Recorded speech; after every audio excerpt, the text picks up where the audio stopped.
শুরু করছি সংবাদ সারাদিন। আর ইতিমধ্যেই বিজেপি সর্বভারতীয় সভাপতি জেপি নাড্ডা তার পূর্বস্থলীতে তার সভা শেষ করেছেন। এখন তিনি কাঁথিতে একটি সভায় বক্তৃতা রাখছেন। সরাসরি নজর রাখবো সেই দিকে।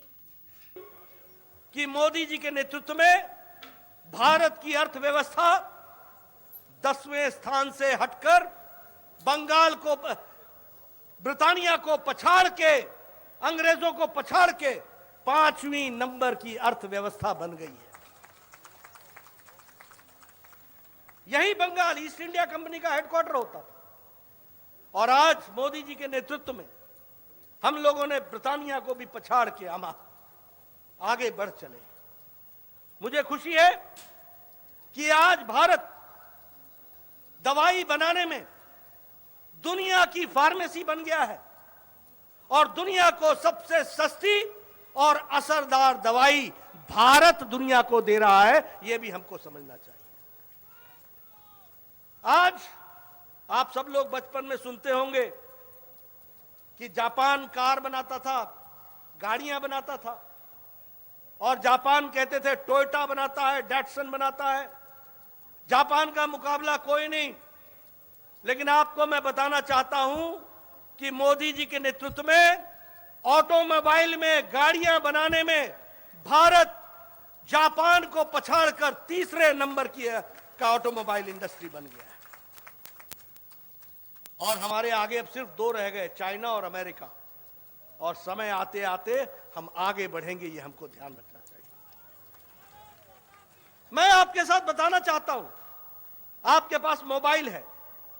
2014 में यह मोबाइल 92% विदेश में बनता था और चीन में बनता था। और आपको मालूम है कि चीन का मोबाइल कैसे हाथ में फट जाता था? याद है आपको? याद है कि नहीं है? आज भारत 97% मोबाइल भारत बना रहा है मोदी जी के नेतृत्व में। वो भी हमको ध्यान रखना चाहिए। ये जो एप्पल है, ये एप्पल को ध्यान से देखना। जो नया एप्पल आया है उसमें लिखा है मेड इन इंडिया। ये बदलता भारत है। लेकिन मैं ममता दीदी को दृष्टि कैसे दे दूं? मैं उनको दिशा कैसे दे दूं? इन कांग्रेसी भाइयों को अच्छी बात कैसे समझा दूं जिन्होंने नहीं समझने का तय कर रखा है, जो छोटी राजनीति के कारण विकास के काम को रोकने का प्रयास करते हैं। मैं यहां आपसे चर्चा करना चाहता हूं। आप सब लोग कोरोना के बाद बड़े नजदीक नजदीक बैठे हैं और किसी ने भी मास्क नहीं लगाया है, किसी ने भी मास्क नहीं लगाया है। और आपको मालूम है ना कि अमेरिका का राष्ट्रपति जो बाइडेन अभी भी मास्क लगा के घूमते हैं और आप बिना मास्क के नजदीक बैठे हैं। यह संभव हुआ है तो इसलिए क्योंकि मोदी जी ने 140 करोड़ की जनता को 220 करोड़ डबल डोज और बूस्टर डोज लगा करके आपको तैयार किया है, सुरक्षा कवच दिया है। आपको जानकर खुशी होगी कि आज 100 देशों को वैक्सीन भारत ने दिया है और ज्यादा खुशी यह होगी कि 48 देशों को भारत ने वैक्सीन मुफ्त में दिया है। यानी अब भारत लेने वाला भारत नहीं है, भारत देने वाला भारत हो गया। यह यूक्रेन का युद्ध हुआ। आप बताइए, यूक्रेन के युद्ध में किसी राष्ट्रपति या प्रधानमंत्री ने अपने बच्चों को लाने की व्यवस्था की? किसी ने की? अमेरिका ने की क्या? जर्मनी ने की क्या? ऑस्ट्रेलिया ने की क्या? न्यूजीलैंड ने की क्या? पाकिस्तान ने की क्या? बांग्लादेश ने की क्या?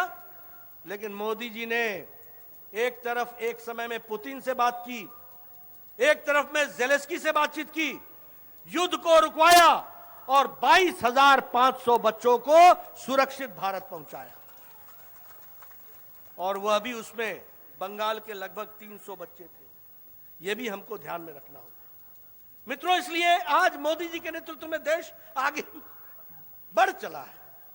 लेकिन मुझे दुख है कि आज जब मैं ममता जी की बात करता हूं तो मोदी जी बंगाल को आगे बढ़ा रहे हैं और ममता जी बंगाल को पीछे धकेल रही है, पीछे धकेल रही है।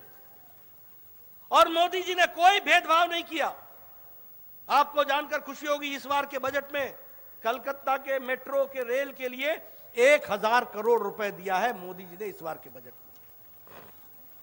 चितरंजन कैंसर इंस्टीट्यूट को 15 करोड़ दिया है।